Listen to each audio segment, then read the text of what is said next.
Bon dimanche tout le monde. C'est avec un grand plaisir que je vous souhaite la bienvenue à notre service en ligne. On est en automne, on est toujours en automne et on dit toujours les couleurs automnales. Alors sans plus tarder, allons voir donc ces belles couleurs que Dieu nous donne à travers la nature.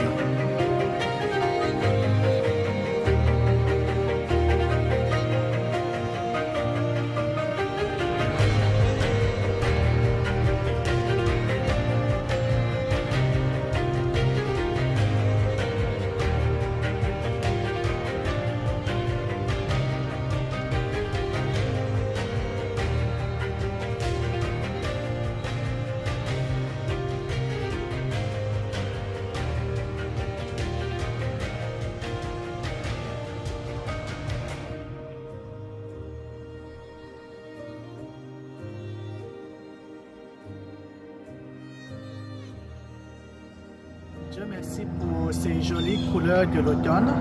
C'est vraiment très joli. Ce matin, nous allons avoir la louange qui sera dirigée par Gerson et le message sera donné par Espérance. Les jolies couleurs que nous voyons ici montrent qu'il y a plusieurs saisons et dans chaque saison, nous devons glorifier Dieu. Lorsque tu vois ces jolies couleurs de l'automne, qu'est-ce que tu en penses? Peut-être que tu penses que oh, c'est l'hiver qui approche, il va commencer à faire très froid. Mais pourquoi ne pas en profiter? Pourquoi ne pas voir ces jolies couleurs? Et pour que tu puisses les voir, il faut que tu sors, il faut que tu regardes ce que Dieu a créé. Donc, je prie pour toi que pendant ce temps de louange, que tu puisses vraiment donc louer le Seigneur de toute ta force et que tu puisses dire au Seigneur, merci pour les saisons. Et même pour les saisons que je traverse dans ma vie, peu importe si c'est l'hiver, l'automne, l'été, le printemps, c'est beau et Dieu fait de grandes choses. Bon dimanche à vous tous. Merci.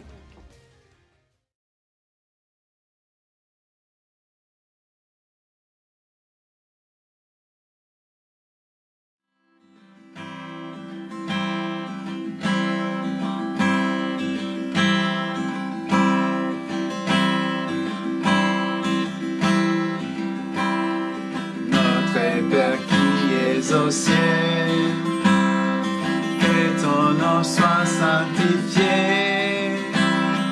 que ton règne vienne, que ta volonté soit faite sur la terre comme au ciel. Donnez-nous aujourd'hui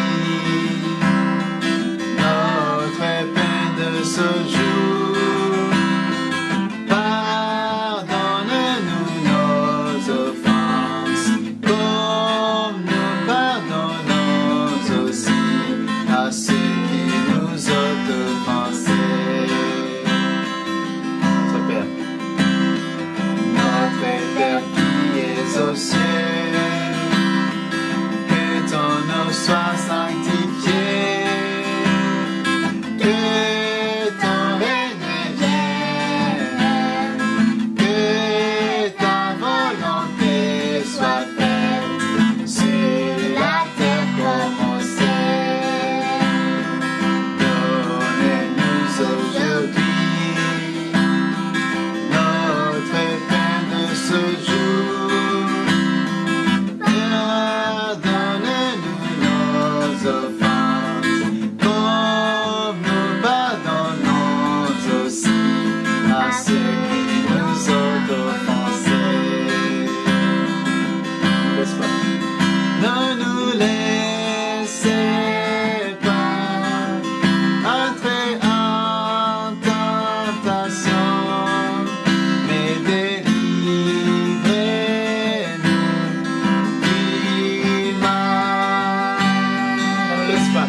merveilles de ta grâce.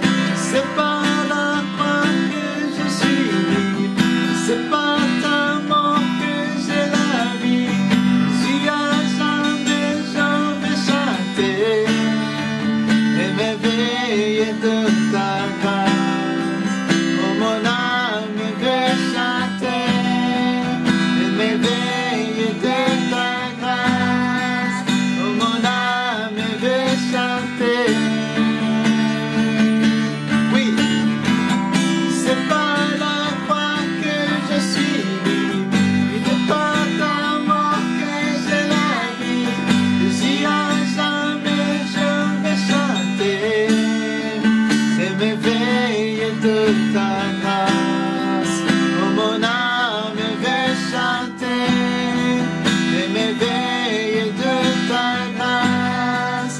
Oh, mon âme veut chanter. Si merveilleux, si glorieux, mon sauveur victorieux, ils ont marché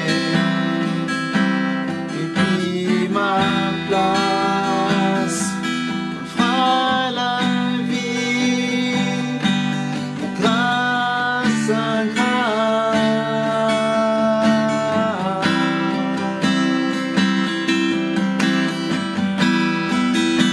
Alléluia. Jésus à jamais je vais chanter. Oui pour toujours, oui pour toujours. Jésus à jamais je vais chanter les merveilles de ta grâce. Oh, mon âme veut chanter les merveilles de ta grâce.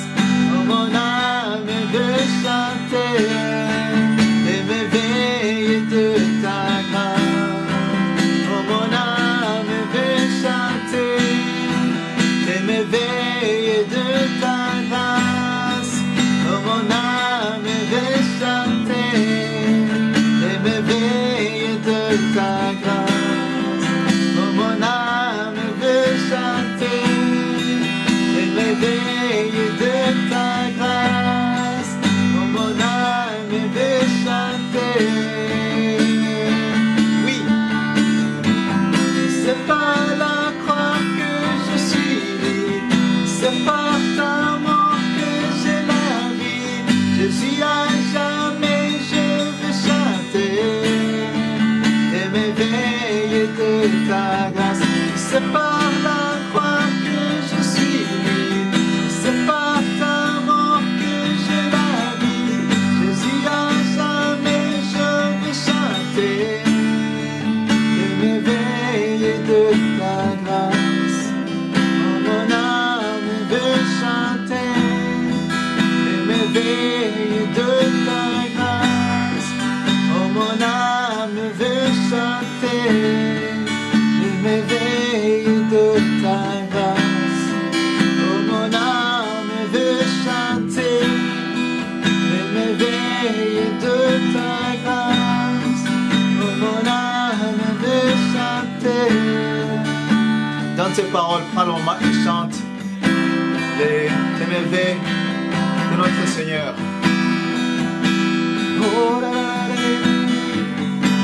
oh, la, oh, oh,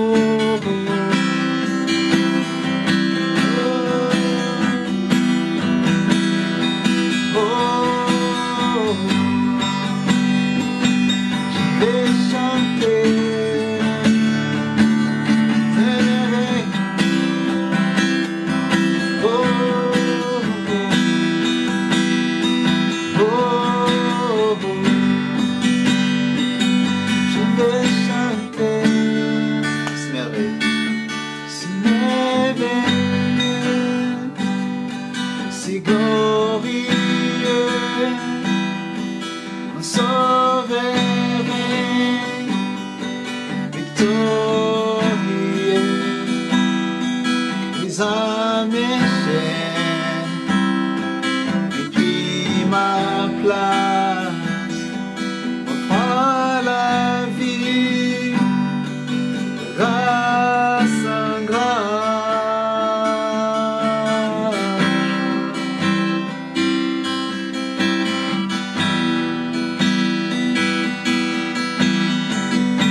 m'ouvrir ses bras.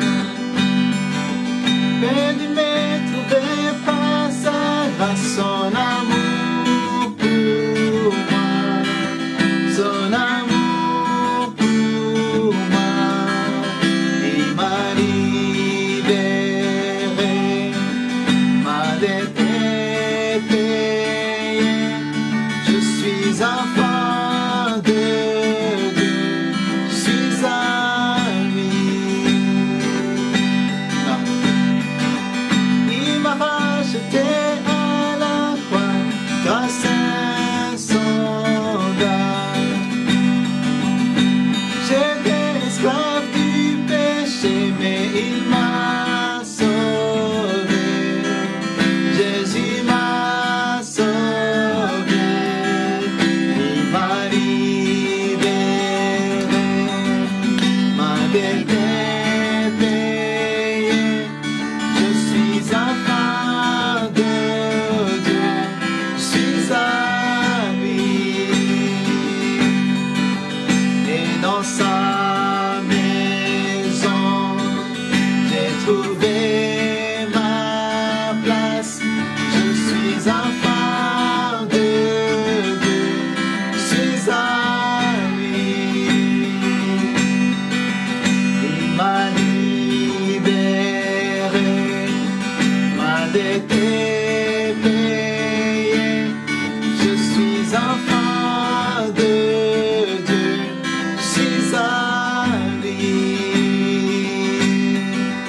Et dans sa maison, j'ai trouvé ma place. Je suis enfant de Dieu, je suis à lui.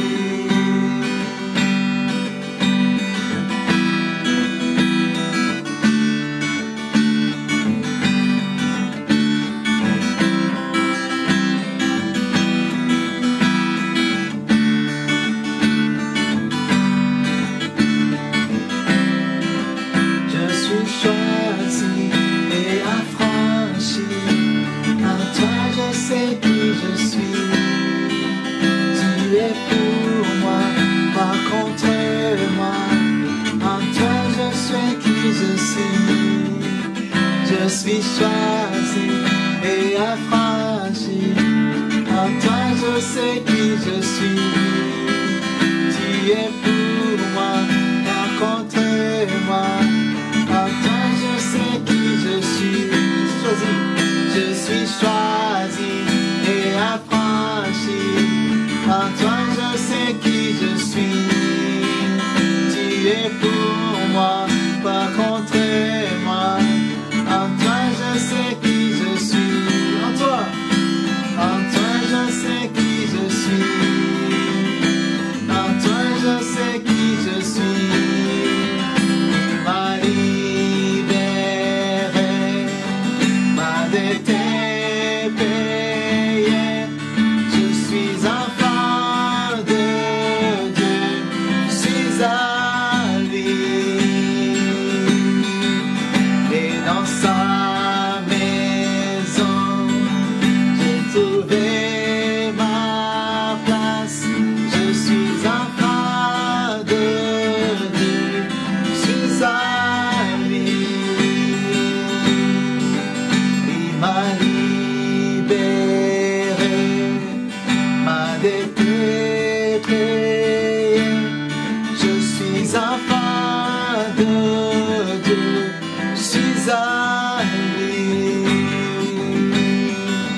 Et dans sa maison, j'ai trouvé ma place. Je suis enfant de Dieu, je suis à lui. Nous sommes les enfants de Dieu et nous sommes à lui. Parce qu'il nous aime beaucoup. Il nous a sauvés. Il nous a rachetés.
Merci Gaston pour ce beau temps de louange. C'est vraiment une chose merveilleuse de louer Dieu de tout son cœur. Le moment est maintenant venu pour la dîme et les offrandes. Vous allez avoir les instructions que vous allez voir sur votre écran. On donne la dîme et les offrandes parce que tout appartient à Dieu. Dieu dit que c'est lui qui revêt donc les arbres, les plantes. Comme c'est joli, comme vous voyez, c'est beau. C'est Dieu qui revêt toutes ces choses. Et si Dieu peut prendre soin des plantes, c'est sûr que Dieu va aussi prendre soin de toi. En donnant la dîme, nos offrandes à Dieu, nous lui faisons confiance. Et comme tu vois que ces arbres-là qui ont perdu, qui vont perdre leurs feuilles bientôt. Mais une chose est sûre, c'est que Dieu va faire qu'il y aura de nouvelles feuilles qui vont pousser. Ça va être aussi la même chose pour toi. Lorsque tu donnes ta dîme et tes offrandes, Dieu va encore te bénir avec de nouvelles bénédictions. Soyez bénis.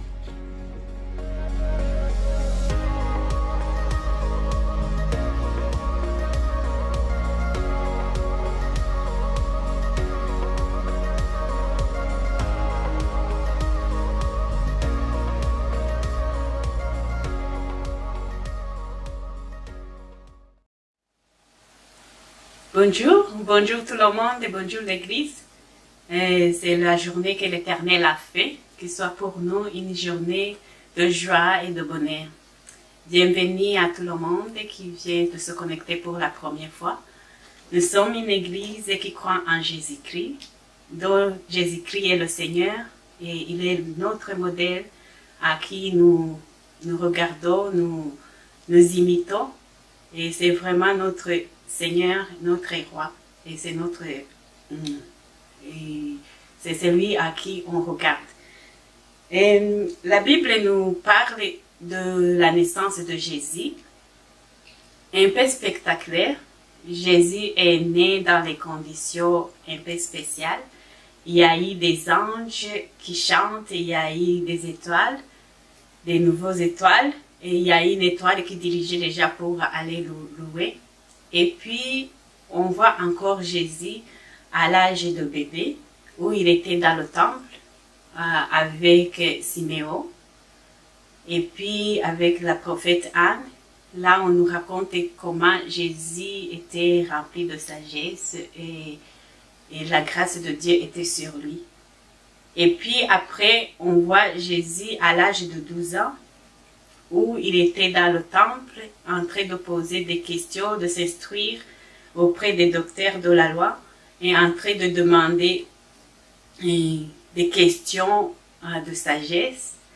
Et puis après cet événement à l'âge de 12 ans, on n'a plus entendu parler de Jésus, sauf jusqu'à l'âge de 30 ans. Alors, on peut se demander qu'est-ce que Jésus faisait entre l'âge de 12 ans et jusqu'à l'âge de 30 ans. Et puis, Luc, l'évangile de Luc, qui nous donne la chronologie de la naissance de Jésus et son ministère, il nous a pas laissé dans le questionnement pour se dire qu'est-ce que Jésus faisait entre l'âge de 12 ans et jusqu'à l'âge de 30 ans. Et on va alors lire le verset de Luc, chapitre 2, verset 52. Luc, chapitre 2, verset 52. Ça, c'est là où, après l'événement à l'âge de 12 ans, où ses parents l'avaient perdu, et puis ils les ont retrouvés, et ils sont rentrés à Nazareth. Et puis, Luc nous dit, et Jésus croissait en sagesse, en stature, en grâce devant Dieu et devant les hommes. Donc, entre l'âge de 12 ans et l'âge de 30 ans, qu'est-ce que Jésus faisait? Il croissait en sagesse, en stature, en grâce devant Dieu et devant les hommes. Et comme Jésus est notre modèle, et que nous imitons Jésus, nous aussi, nous devons croire en sagesse, en stature, en grâce devant Dieu et devant les hommes. Et aujourd'hui, le titre de ce message, c'est dit « Croître en sagesse, en stature et en grâce devant les hommes et devant Dieu ». Et on va voir maintenant la partie en sagesse. Comment est-ce qu'on peut croire en sagesse? Et comme Jésus, je vous ai dit, comme Jésus est notre modèle, et qu'est-ce qui me montre qu'il a cru, il a grandi en sagesse? La Bible nous dit en Matthieu, chapitre 13, verset 54, c'est rendu, ici on parle de Jésus, il s'étant rendu dans sa patrie, il enseigna dans les synagogues, de sorte que ceux qui l'attendaient étaient étonnés et disaient, d'où il vient cette sagesse et des miracles. Donc à l'âge de 12 ans, on voyait qu'il avait des questions de sagesse. Et ici, quand il enseignait, les gens s'étonnaient en disant d'où vient cette sagesse que Jésus avait. Donc, on voit que ici, à l'âge adulte, il avait une sagesse qui étonnait les gens. Alors, il avait grandi en sagesse. Alors, quelle sagesse ici on parle? C'est une sagesse qui vient d'en haut, que Dieu donne. Jacques, chapitre 3, nous parle de cette sagesse qui vient d'en haut. La Bible aussi nous parle de comment on peut acquérir cette sagesse. Et il ne nous laisse pas juste imaginer comment on peut acquérir la sagesse, mais plusieurs versets de la Bible nous parlent de comment on peut avoir cette sagesse.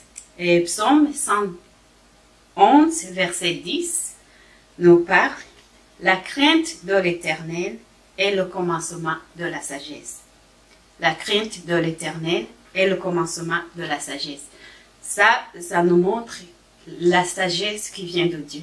C'est la crainte de l'Éternel. Et Job, lui, va loin, parce qu'il nous dit en Job 28, 28, il dit que la crainte de l'Éternel, c'est la sagesse. Donc, avoir la crainte de l'Éternel, donner-lui un profond respect de sa sainteté, de ses bienfaits, de ses biens, et de sa parole, de ses personnes, avoir un grand respect à Dieu, ça c'est la crainte de l'Éternel. C'est la révérence de l'Éternel. La crainte de l'Éternel, c'est pas avoir peur que si je fais une erreur, là il va plus m'écouter, là il va me punir.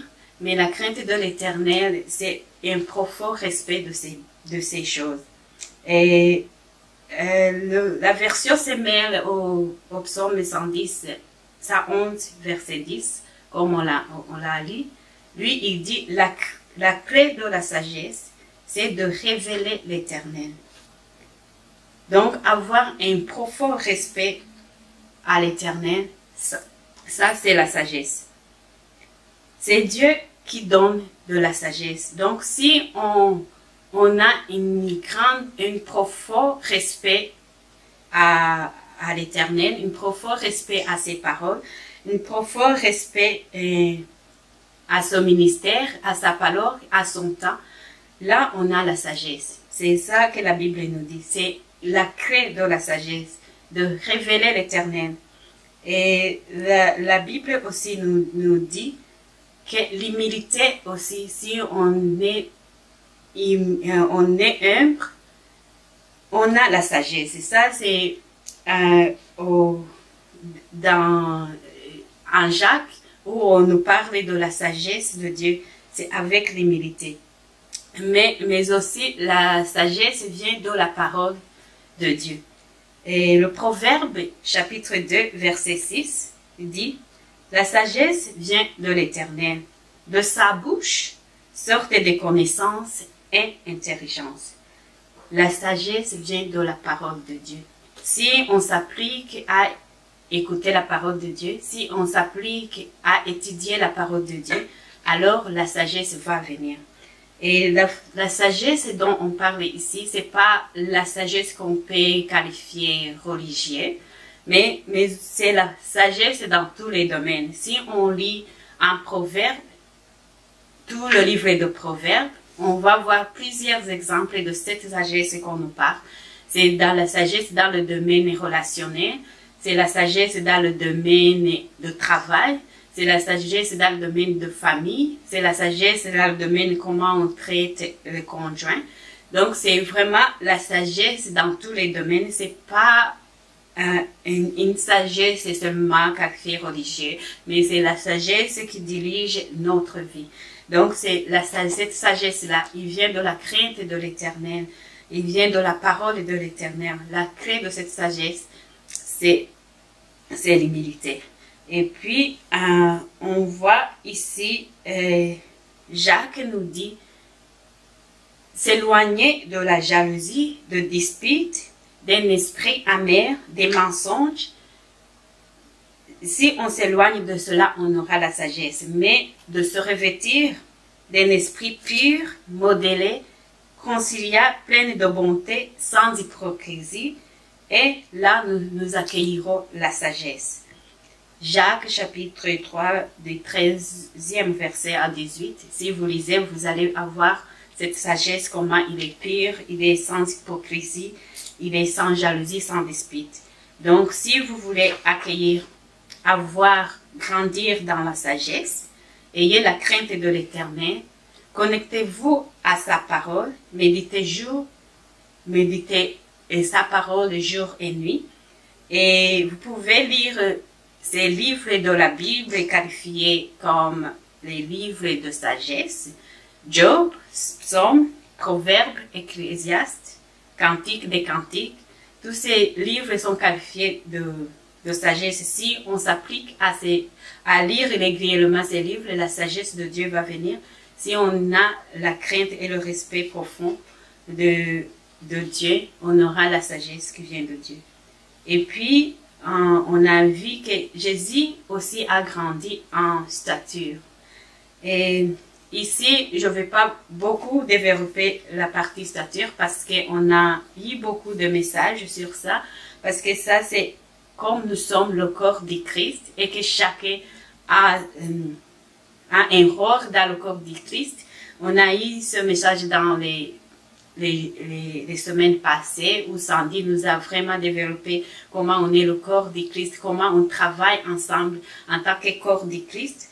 Là, c'est là où on grandit. Et le corps du Christ physiquement grandit quand les membres de l'Église travaillent ensemble, que chacun dans son rôle, et chacun il fait son rôle, et chacun, ils ne peuvent pas dire si je suis pas la tête, comme je suis la main, alors moi je suis pas important, mais chaque partie est importante, ils travaillent. Donc si tu as un dos, juste un dos de chanter, tu peux chanter. Si tu as un de diriger, tu peux diriger. Même si tu connais pas ton dos, si juste tu viens dans la prière, juste ta présence peut donner un encouragement à quelqu'un d'autre. Ça aussi, c'est un don de donner le courage aux autres qui sont ensemble. Donc, ça, vraiment, ça a été développé par Sandy et par Yves. Si vous voulez, vous pouvez aller encore regarder ces messages. Mais ça nous dit vraiment comment on est le corps. Et aussi, vous pouvez lire 1 Corinthiens chapitre 3, 1 Corinthiens chapitre 12. Tout ça, ça explique comment on est un seul corps et qu'on travaille ensemble et que personne ne peut pas dire si je suis pas la tête, si je suis pas les yeux, je peux pas travailler. Donc, ça, on grandit quand on travaille ensemble et quand chacun fait son dos comme Dieu lui a donné. Mais moi, peut-être ensemble, j'insiste sur les paroles qu'on trouve en Actes chapitre 2, versets 46 à 47, où il dit, « Ils étaient chaque jour tous ensemble, assidus au temple, ils rompaient le pain dans les maisons, ils prenaient leur nourriture avec joie et simplicité du cœur, loua Dieu, trouva grâce auprès de tout le peuple, et le Seigneur ajoutait chaque jour à l'Église ceux qui étaient sauvés. » Donc, ils étaient ensemble en train de persévérer dans la parole de Dieu. ils faisaient la communion dans leur maison, dans le temple, et ils prenaient la nourriture avec la joie et ils louaient Dieu. Si on fait cela, si on se met ensemble, comme chacun a un don, chacun fait ce que utilise le don que le Seigneur lui a donné, et avec cette unité, avec cette communion, l'Église va grandir. Le Seigneur va ajouter des personnes chaque jour. Donc, on va aussi grandir en stature comme Jésus avait grandi en stature. Donc, persévérer dans les enseignements des apôtres, dans la communion fraternelle, et chaque jour, le Seigneur va ajouter. Ça, c'est comme ça qu'on va grandir en stature. Et puis, on arrive à Jésus grandissait en faveur ou en grâce devant Dieu et devant les hommes. Plusieurs versets, le mot qui a été écrit grâce, ça a été traduit quelquefois par le mot faveur. Mais ici, je vais utiliser grâce. Donc, Jésus aussi grandissait en grâce devant Dieu et devant les hommes. Qu'est-ce qui nous dit que Jésus a grandi en grâce? Toujours la Bible nous parle. En Jean chapitre 1 verset 14, ça dit, « La parole a été faite chair, elle a habité parmi nous, pleine de grâce et de vérité. » La parole a été faite chair, elle a habité parmi nous, pleine de grâce et de vérité. Donc, Jésus était plein de grâce. Et plus tard, dans le verset 16, ça nous dit, de cette plénitude, on a reçu, tout le monde a reçu de cette plénitude de grâce. Alors, la Bible ne nous a pas laissé dans le questionnement comment alors Jésus a grandi en grâce. Et le Proverbe chapitre 3, versets 3 à 4 nous dit que la bonté et la fidélité ne t'abandonnent pas. Lie-les à ton cou, écris-le sur la table de ton cœur. Tu acquériras ainsi la grâce, une raison saine aux yeux de Dieu et des hommes. Donc la manière de grandir en grâce devant Dieu, c'est avoir la bonté et la fidélité. D'autres versions, il dit, dans la bonté, il dit la miséricorde ou l'amour. Et la fidélité nous dit la royauté ou la vérité. Si vous voulez grandir en grâce devant Dieu et devant les hommes, alors grandissez en bonté et en fidélité. Et donc, il dit que la bonté et la fidélité ne t'abandonnent pas. Donc, que partout où tu es, la bonté et la fidélité te caractérisent. Lie-les à ton cou pour que si tu pars, ça part avec toi. Écris-le sur la table de ton cœur, que ça soit planté en toi, que ça soit une nature pour toi, la bonté et la fidélité, la royauté, l'amour, que ça soit une partie de toi.